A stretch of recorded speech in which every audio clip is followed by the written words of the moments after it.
है चक्रवत विधि की गति, ऊपर कभी नीचे कभी, सुख दुख न रहते सम कभी, आते कभी जाते कभी। मनुष्य अपने जीवन में सुख और दुख का भोग अनेक प्रकार से करता है,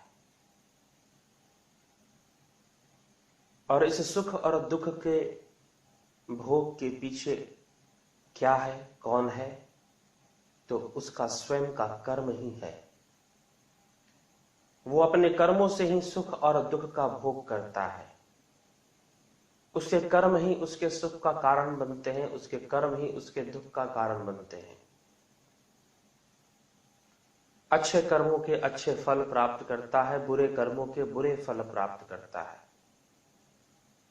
जो करता है वही भरता है। लेकिन फल प्राप्ति के दृष्टिकोण से हम देखें तो कर्म एक प्रकार के कर्म जो क्रियामान कर्म होते हैं, जिस कर्म को हमने किया और वर्तमान काल के भीतर ही उसका फल भी हमें प्राप्त हो जाता है, या कुछ समय में ही उसका फल हमें प्राप्त हो जाता है। लेकिन कुछ कर्म ऐसे होते हैं जिनका फल हमें प्राप्त नहीं होता। हम करते तो हैं, वो बुरे कर्म भी हो सकते हैं, अच्छे कर्म भी हो सकते हैं। हमने कुछ बुरा किया या कोई व्यक्ति बुराई किए जा रहा है, पाप किए जा रहा है, लेकिन उसे अपने बुरे कर्मों का फल प्राप्त नहीं हो रहा।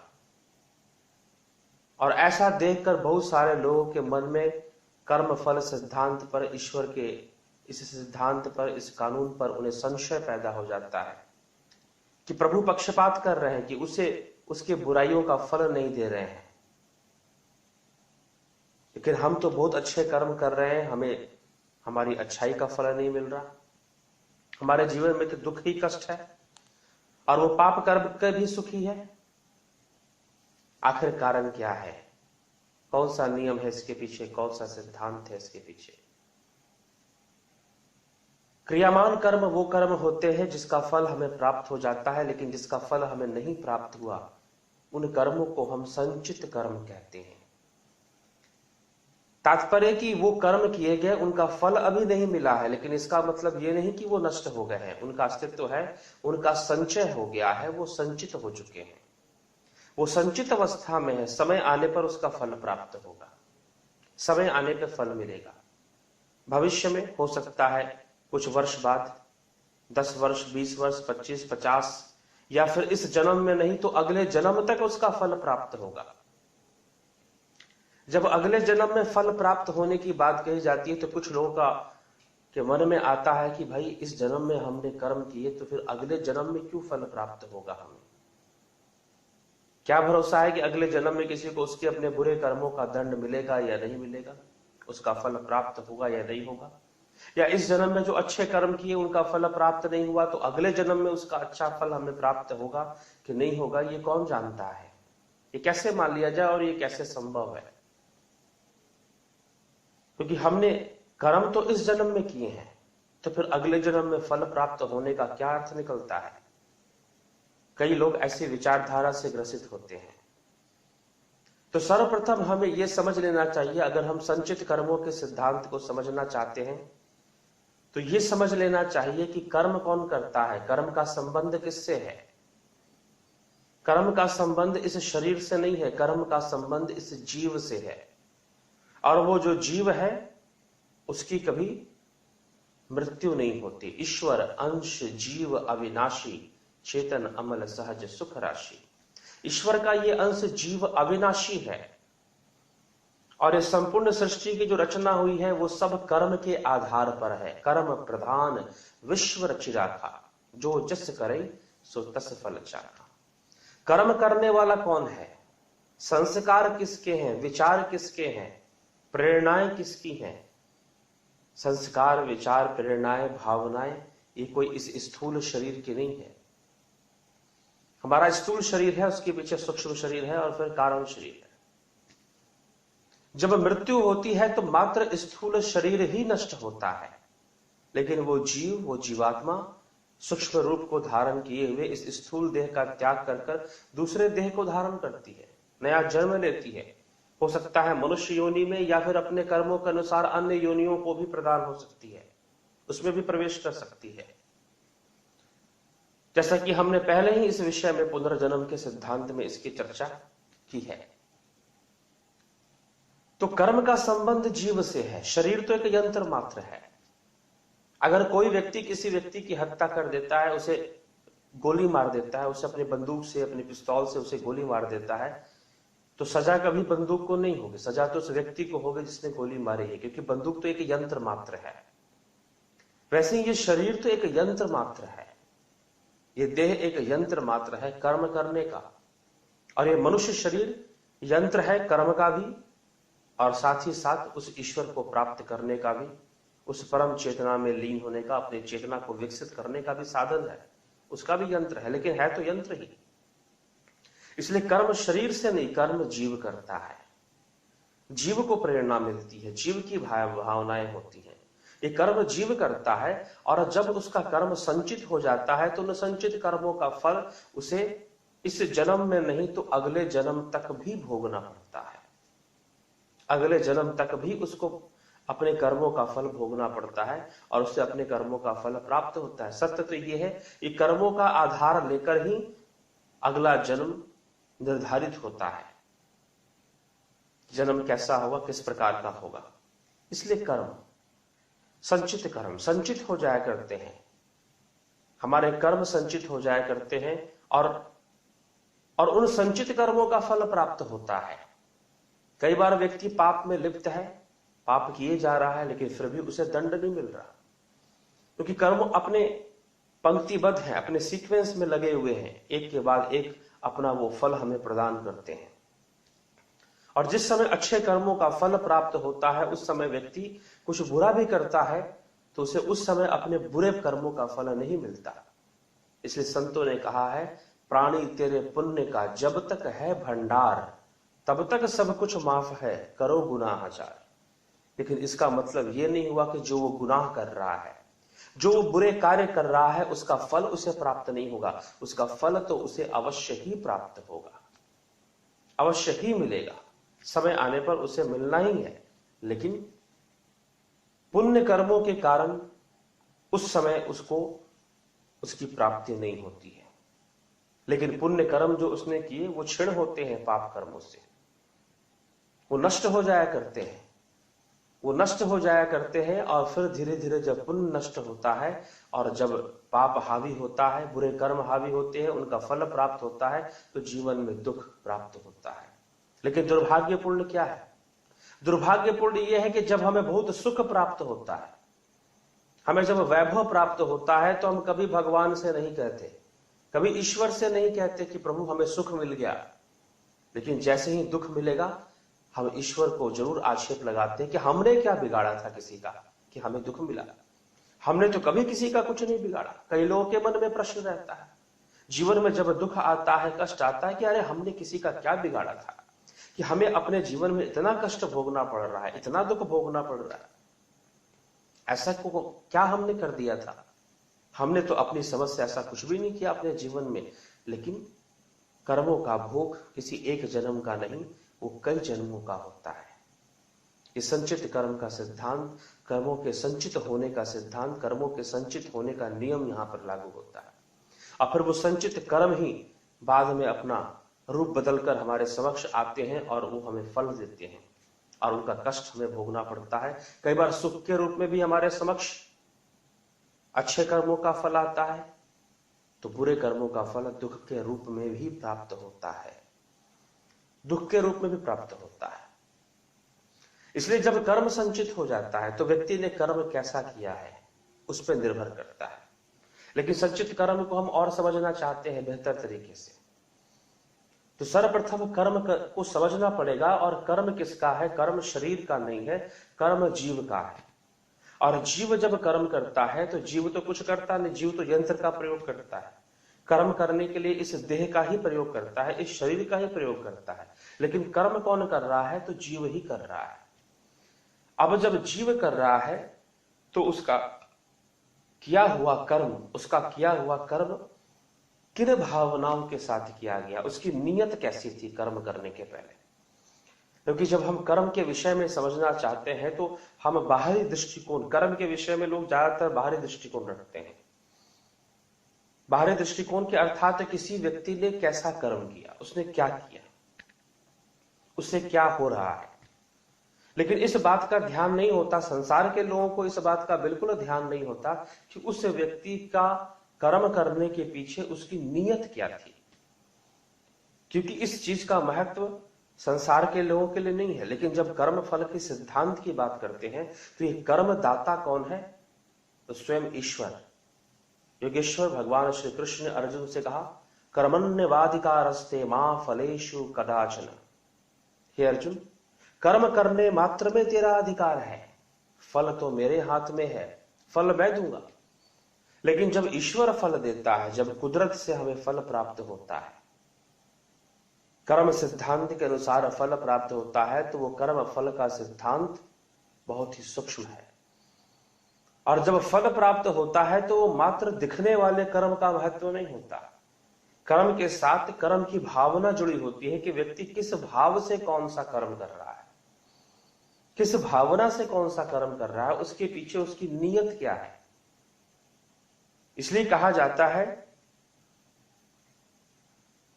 कि संसार के लोग तो मात्र वही देखते हैं जो हमने किया है, लेकिन ऊपर वाला तो हमारी नीयत देखता है कि हमने किस नीयत से कौन सा काम किया है।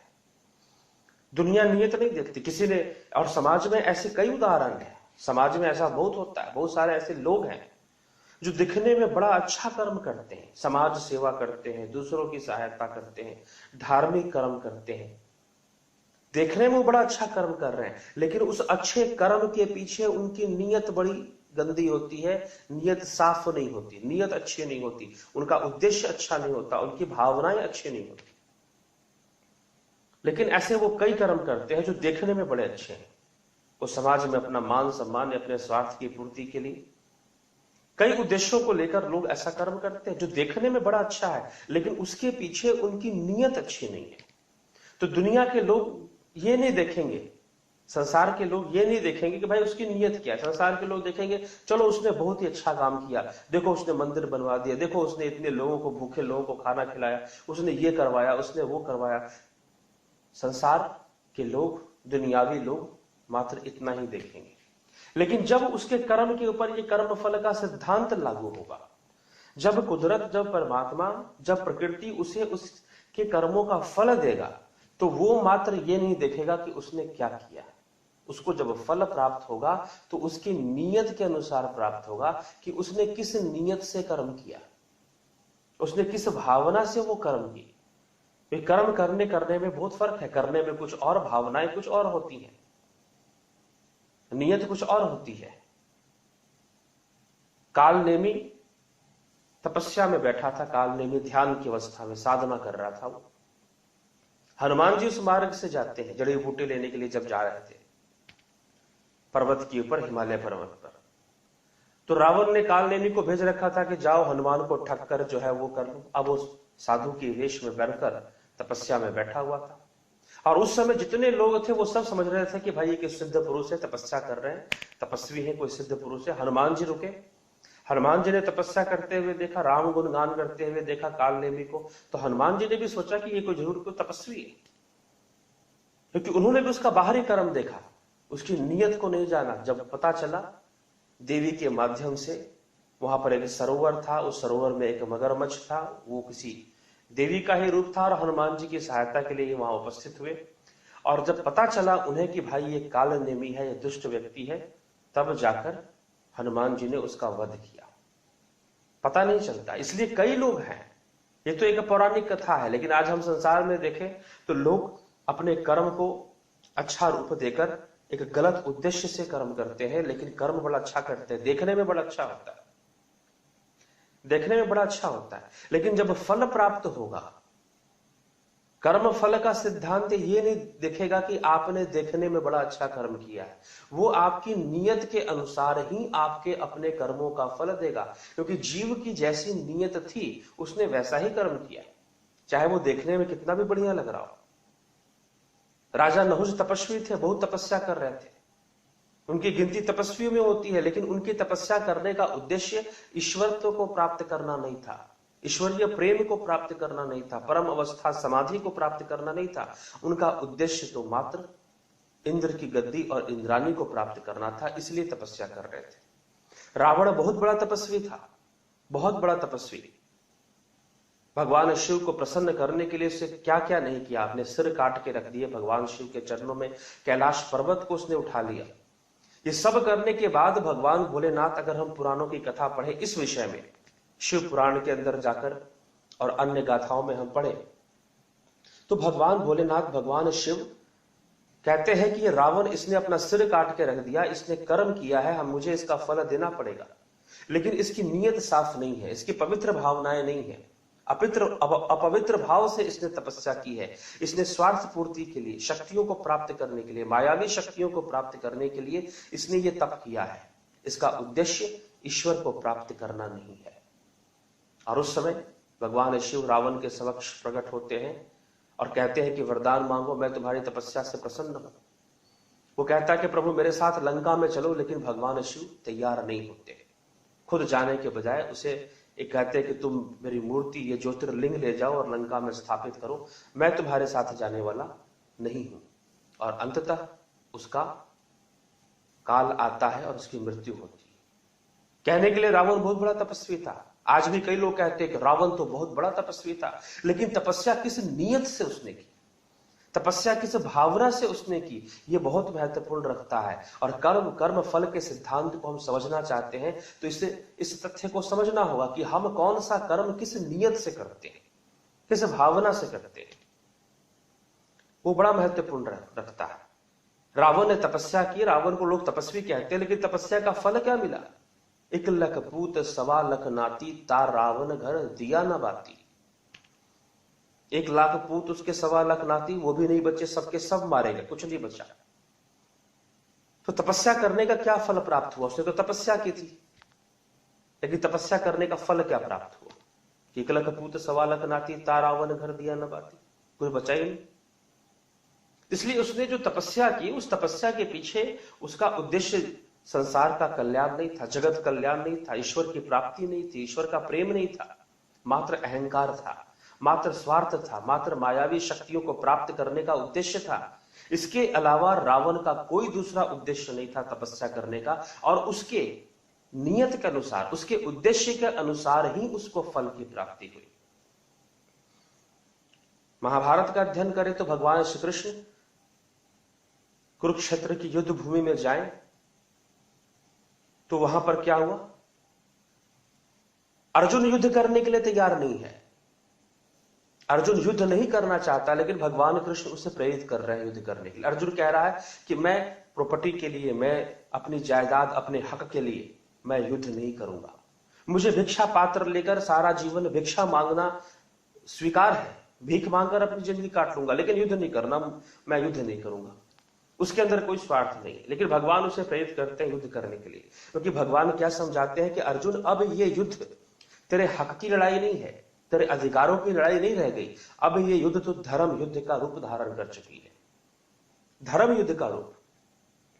क्योंकि अगर दुर्योधन विजित होता है, दुर्योधन का विजय होता है, कौरव पक्ष अगर विजय हो जाता है, तो फिर क्या होगा? दुर्योधन की विचारधारा का प्रसार होगा, क्योंकि लोग जिसको जीतता हुआ देखते हैं उसी का अनुसरण करना शुरू कर देते हैं। यथा राजा तथा प्रजा, वैसे ही लोग बनना शुरू कर देते हैं। और जब दुर्योधन का साम्राज्य आएगा तो वैसे ही विचारधारा का प्रसार होगा, जो कि एक स्वार्थी विचारधारा है, भोगी विलासी विचारधारा है, जिसके लिए कोई नियम नहीं है, कोई कानून नहीं है। चारों तरफ अराजकता आ जाएगी, चारों तरफ व्यभिचार और भ्रष्टाचार फैल जाएगा, अधर्म का राज आ जाएगा। अगर कौरव पक्ष जीतता है, दुर्योधन, दुशासन, वो लोग जिन्होंने भरी सभा में द्रौपदी को भी निर्वस्त्र करने का प्रयास किया, अनिष्ट कर्म करने का प्रयास किया, इसलिए उनका साम्राज्य आ जाएगा। अब ये युद्ध धर्म युद्ध का रूप धारण कर चुका है। धर्म की रक्षा के लिए, मर्यादाओं की रक्षा के लिए, संस्कृति की रक्षा के लिए हमें ये युद्ध करना ही पड़ेगा। और भगवान श्री कृष्ण कर्म और फल की अनेक बातें अर्जुन कहता है प्रभु से कि ऐसा कर्म करूंगा, ऐसा प्राप्त होगा, मेरे गुरुजन भी खड़े हैं, भीष्म पितामह खड़े हैं, उनसे भी युद्ध करना पड़ेगा, उसका पाप मुझे लगेगा। 50 तरह की बातें अर्जुन कहता है, लेकिन भगवान उसे समझाते हैं कि तेरा युद्ध करने के पीछे तेरा उद्देश्य क्या होना चाहिए, क्या उद्देश्य होना चाहिए। उस उद्देश्य के बारे में, उस भावना को अर्जुन के भीतर प्रकट करते हैं कि किस भाव से युद्ध करना है, किस नियत से युद्ध करना है। उसे आध्यात्मिक ज्ञान देते हैं, घट के भीतर वो परम तत्व प्रकट करते हैं और कहते हैं कि अर्जुन, तेरा संबंध जो ईश्वर से है वही संबंध सबसे बड़ा संबंध है। मावय वंशे जीव लोके जीव भूते सनातना, ये संपूर्ण जीव जगत मेरा सनातन अंश है, मेरा ही वंश चल रहा है, और जो परमात्मा से तुम्हारा संबंध है वैसा संबंध किसी से नहीं है। इसलिए तुम उठो और धर्म की रक्षा करो, धर्म के हेतु, धर्म की स्थापना हेतु युद्ध करो। और अर्जुन की भावनाएं बदल जाती है। पहले अर्जुन के मन में था कि मैं जो ये युद्ध करने जा रहा हूं अपने हक की लड़ाई है, मेरे मुझे अपना हक चाहिए, मुझे अपना आधा हिस्सा चाहिए, हमें अपना हमारा जो हक बनता है वो उसके लिए है, वो लड़ रहे हैं। लेकिन जब भगवान कृष्ण ने समझाया, अर्जुन की भावनाएं बदल गई। अर्जुन अब युद्ध कर रहा है। युद्ध किस लिए कर रहा है? इसलिए नहीं कर रहा है कि उसे अपना हक प्राप्त हो जाएगा, उसे अपना अधिकार प्राप्त हो जाएगा। वो धर्म युद्ध कर रहा है, धर्म की स्थापना हेतु युद्ध कर रहा है। उसके लिए उसने अपने कदम आगे बढ़ा दिए हैं, उसके लिए वो आगे बढ़ रहा है और युद्ध कर रहा है। यद्यपि तो युद्ध में हम हत्याएं करते हैं, लोगों को मारते हैं। अर्जुन ने भी मारा, भीष्म पितामह को बाणों के शैया पर बिठा दिया, द्रोणाचार्य और अन्य कईयों का उसने वध किया। लेकिन उद्देश्य पवित्र हो गया, भावनाएं पवित्र हो गई, बदल गई, और अर्जुन को अपने भावनाओं के अनुसार, अपनी नीयत के अनुसार, अपने उद्देश्य के अनुसार ही फल प्राप्त होता है। उसके लिए वो युद्ध ही उसकी तपस्या बन जाती है। रावण की तपस्या थी, रावण ने कठोर तप किया, लेकिन तप करने के पीछे नीयत बड़ी खराब थी, उद्देश्य बड़ा अपवित्र था, भावनाएं अपवित्र थी, अच्छी भावनाएं नहीं थी, जगत कल्याण की भावनाएं नहीं थी, परोपकार की भावनाएं नहीं थी, ईश्वरीय प्रेम या ईश्वर को प्राप्त करने की भावनाएं नहीं थी। लेकिन जब अर्जुन ने युद्ध किया तो ईश्वर को प्रसन्न करने के लिए किया, धर्म की स्थापना के लिए किया, जगत कल्याण के लिए किया। उसे अपने कर्म के अनुसार, अपनी नियत के अनुसार ही उसे फल प्राप्त होता है। तो ये तथ्य समझ लेना चाहिए कि जब हम कोई कर्म करते हैं तो उसके पीछे हमारी नियत क्या है। कर्म फल का सिद्धांत हमें जब फल देगा तो नियत के अनुसार फल देगा कि हम किस नियत से कौन सा कर्म कर रहे हैं, उसके अनुसार हमें फल मिलेगा। और फिर संचित कर्म, जब वो संचित हो जाएगा तो भविष्य में समय आने पर उस फल की हमें प्राप्ति अवश्य होगी, हमें फल मिलेगा। कहीं कुछ नहीं जाने वाला, कहीं कुछ नष्ट नहीं होने वाला, सब कुछ रहने वाला है, सब कुछ संचित हो जाता है। हमें अपने कर्मों का फल नहीं मिला, संचित हो जाएगा, बाद में मिलेगा। ऐसी कई कथाएं हैं, ऐसी कई घटनाएं हैं इतिहास में, पुराणों में, जहां पर व्यक्ति ने कर्म किया किसी और जन्म में और उसे फल मिला किसी और जन्म में। कई प्रकार की कथाएं, और आज वर्तमान में भी ऐसे कई घटनाएं होती हैं कि व्यक्ति बुरा कर्म किए जा रहा है, उसे उस समय फल नहीं मिलता। बुरे कर्म उसने जवानी में किए, लेकिन फल जाकर उसे बुढ़ापा में 20 साल बाद, 25 साल बाद मिलता है। लेकिन फल मिलता जरूर है। अगर इस जन्म में भी नहीं मिला तो अगले जन्म में उसे भोगना ही पड़ेगा, वो बचने वाला नहीं है। आज नहीं तो कल उसे भोगना ही पड़ेगा। ये संचित कर्मों का सिद्धांत है। हमने जो कर्म किया वो कहीं जाता नहीं है। अगर उसका फल नहीं दिखाई दे रहा, नहीं मिल रहा, चाहे वो अच्छे कर्म हो चाहे वो बुरे कर्म हो, उसका फल मिलेगा जरूर। अच्छा किया है हमने, अगर उस अच्छे कर्म का परिणाम हमें अभी वर्तमान में नहीं मिल रहा तो भविष्य में हो सकता क्या है, मिलना तो निश्चित है, लेकिन कितने समय बाद, ये कर्म फल के सिद्धांत ही इसका निश्चय करते हैं कि कितने समय के बाद हमें वो फल प्राप्त होगा, लेकिन मिलेगा जरूर। इस संदर्भ में आधुनिक काल की ही एक घटना आती है जो कि सच्ची घटना है। एक न्यायाधीश, उच्च न्यायालय के न्यायाधीश, उनकी कथा है और उन्होंने अपनी आत्मकथा में इस घटना को लिखा। वो ईश्वर प्रेमी थे, ईश्वर पे विश्वास करते थे, लेकिन उनके जीवन में कुछ ऐसी घटनाएं घटी कि उनका विश्वास ही ईश्वर से उठ गया। न्यायाधीश थे, अपनी नौकरी कर रहे थे, सेवा दे रहे थे अपनी, और उस समय नए नए न्यायाधीश बने थे। उनके साथ एक घटना घटती है कि वो रात्रि के समय अपने वाहन से कहीं जा रहे थे। बारिश हो रही थी, चारों तरफ अंधेरा था, कहीं कोई एक व्यक्ति भी नजर नहीं आ रहा था। वो जा रहे थे और रास्ते में मार्ग में उन्होंने देखा कि एक व्यक्ति दौड़ता हुआ कहीं जा रहा है, भाग रहा है, बड़ा भयभीत है, बड़ा डरा हुआ है और उसके पीछे दो लोग लगे हुए हैं जो उसे दौड़ा रहे हैं, उसे भगा रहे हैं। वो उसकी हत्या करना चाहते हैं, उसको मारना चाहते हैं। और तब उस समय न्यायाधीश ने, जज साहब ने देखा कि उन दोनों ने उस व्यक्ति को पकड़ लिया और उसके सीने में गोली दाग दी, अपने पिस्तौल निकाला अपनी कमर से और उसे गोली दाग दी, उसकी हत्या कर दी। जैसे जज ने यह दृश्य देखा, उसने सोचा कि अरे, इन लोगों ने तो इस व्यक्ति को मार ही दिया, हत्या ही कर दी, मुझे इसकी सहायता करनी चाहिए। और जैसी सहायता करने के लिए आगे बढ़ने के लिए कदम उठाया, तब तक उन दोनों की नजर जज साहब पे पड़ गई और जैसी पड़ी तो भयभीत होकर वो जो न्यायाधीश महोदय थे वहां से भाग खड़े होते, क्योंकि अकेले थे और वो दो थे। अगर वो पहचान जाते, देख लेते तो अवश्य उनको भी मार देते। उनको ये विदित था कि मेरी भी हत्या यहां हो सकती है, इसलिए वो वहां से भाग खड़े हुए, वहां से निकले, वहां से गए, अपने प्राणों की रक्षा की। और पता नहीं किसने हत्या की, कौन हत्यारा था। देखा तो उन्होंने सबको, लेकिन क्या उसे अपने कर्मों का फल प्राप्त होगा? बहुत सारे मन में प्रश्न। उन्होंने हत्या जैसा घृणित कर्म किया है, क्या उन्हें फल मिलेगा? अपने ही आप से प्रश्न करते हैं, पूछते हैं। परमात्मा उन्हें अवश्य दंड देगा, मन में विश्वास करते हैं। लेकिन होता क्या है कि वो मर्डर केस, वो हत्या का जो केस था, वो उनके समक्ष ही कोर्ट में आ जाता है, न्यायालय में आ जाता है। और जब न्यायालय में वो केस आता है, वो कटघरे में देखते हैं कि अपराधी खड़ा है, सामने लोग बैठे हुए हैं, लेकिन जो कटघरे में अपराधी खड़ा है वो व्यक्ति नहीं जिसने हत्या की थी।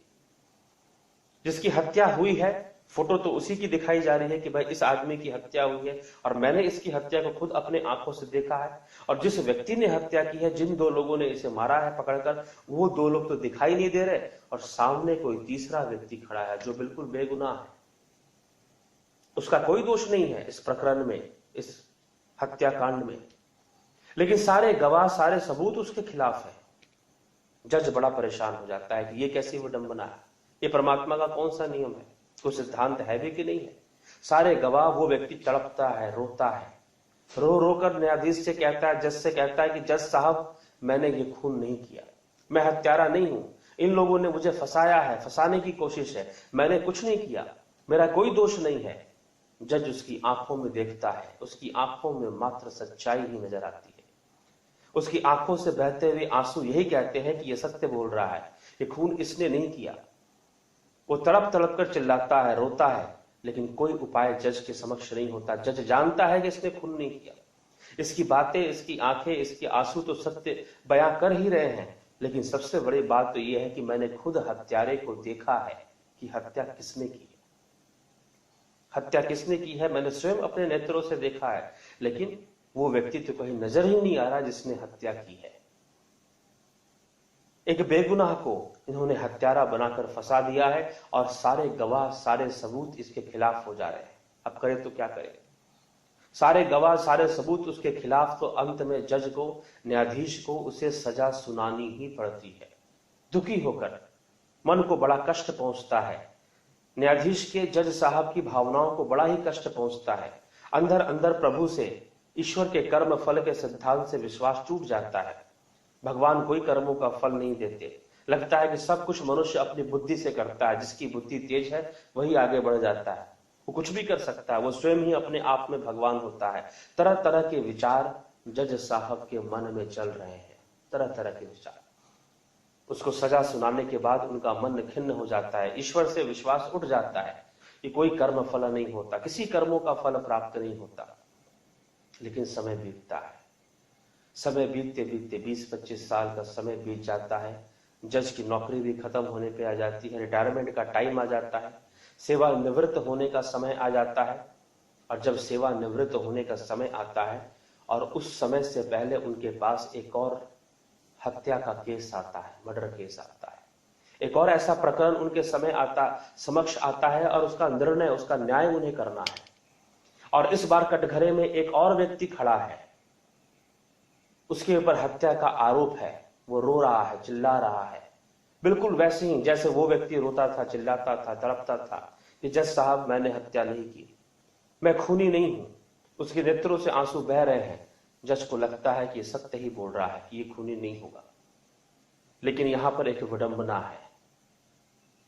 दुर्भाग्यपूर्ण तथ्य यह है कि ये वही व्यक्ति है जिसने 20 साल पहले उस समय हत्या की थी, और उस समय इसको सजा नहीं मिली थी, इसकी जगह पर किसी दूसरे बेगुनाह को सजा मिली थी।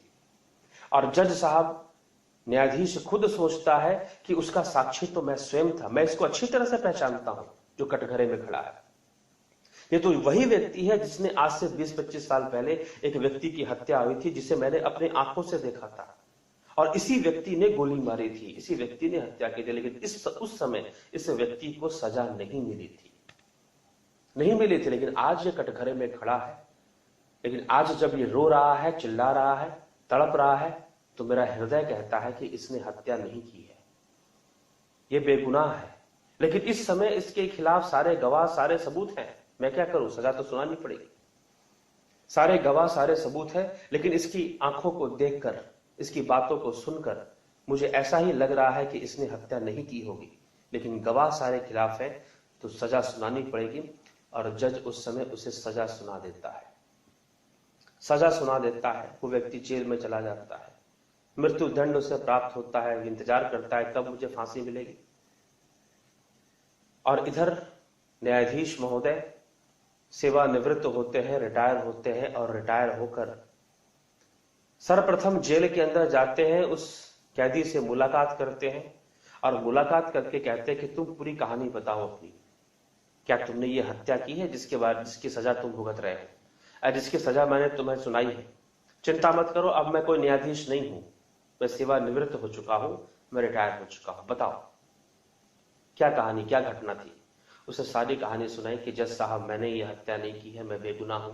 सब कुछ सुनाया, सारी गाथा सुना दी, ये हत्याएं कैसी हुई और मैंने नहीं किया। जब ये बात जज को सुनाई तो जज था कि देखो तुम्हारी, उसने कहा उस कैदी से कि देखो तुम्हारी बात को सुनकर मैं प्रसन्न हूं, और मुझे पूरा विश्वास है कि तुम सत्य कह रहे हो, तुमने ये हत्या नहीं की है, तुम बेगुनाह हो। किसी दूसरे के व्यक्ति का जुर्म तुम्हें भुगतना पड़ रहा है, किसी दूसरे व्यक्ति का गुनाह तुम्हें भुगतना पड़ रहा है, लेकिन मेरे एक प्रश्न का उत्तर दो। व्यक्ति ने कहा, उस कैदी ने कहा कि पूछिए। जज ने कहा, न्यायाधीश ने कहा कि देखो आज से 20 साल पहले फलाने जगह पर फलाने व्यक्ति की हत्या हुई थी। उसका फोटो भी लेकर आया था, फोटो दिखाया, देखो इस व्यक्ति की हत्या हुई थी, इस जगह पे हुई थी, इस स्थान पर हुई थी। अब मुझे सच सच बताओ कि इस व्यक्ति की हत्या किसने की थी। जैसी जज ने यह प्रश्न किया उस कैदी से, उस व्यक्ति से, उसकी आंखें फटी की फटी रह गई। वो जज को देखने लगा कि आखिर ये क्या प्रश्न मुझसे कर रहे हैं। जज ने सारी बात बताई कि इस व्यक्ति की हत्या हुई, लेकिन सजा किसी बेगुनाह को हुआ। सजा मैंने ही सुनाई थी, क्योंकि सारे गवाह उसके खिलाफ थे, सारे सबूत उसके खिलाफ थे, सब उसके खिलाफ था। इसलिए जो है इस तरह से फ्रेम किया गया था उसको कि लग रहा था कि उसी ने हत्या की थी। लेकिन मैं स्वयं साक्षी हूं इस घटना का, मैंने देखा था कि उसने हत्या नहीं की थी। तुम बताओ इस व्यक्ति की हत्या किसने की थी। उस कैदी की आंखें फटी की फटी रह गई। उसने कहा कि जज साहब, ये हत्या तो मैंने ही की थी, लेकिन उस समय बड़े बड़े लोग, पैसे वाले लोग, उन लोगों ने मेरा साथ दिया, और मेरे पास भी धन की कमी नहीं थी, मैं कैसे भी बच निकला। लेकिन जिस कर्म की सजा में, जिस जुल्म की सजा, जिस गुनाह की सजा में भुगत रहा हूं इस समय, वो गुनाह तो मैंने किया ही नहीं है। जज ने कहा कि मैं नास्तिक हो गया था, उस समय मैं नास्तिक बन गया था, मैं ईश्वर से विश्वास मेरा उठ गया था, लेकिन आज वो विश्वास पुनः लौट आया है। मुझे प्रभु के सिद्धांत पर, कर्म फल के सिद्धांत पर पूरा विश्वास हो गया है। कर्मों का फल तो अवश्य ही प्राप्त होगा, मिलेगा ही मिलेगा। इसलिए निश्चय ही तुमने ये हत्या नहीं की है, लेकिन तुमने इस हत्या को तो किया ही था। उस व्यक्ति ने कहा कि हां जज साहब, इस व्यक्ति की हत्या मेरे हाथों हुई थी। न्यायाधीश ने कहा कि अब तुम्हें यह सजा भुगतनी ही पड़ेगी, तुम्हें फांसी दी जाएगी, और तुम्हें यह मानकर चलना पड़ेगा कि तुम्हें इस कर्म का नहीं, उस कर्म का फल परमात्मा इस समय दे रहा है।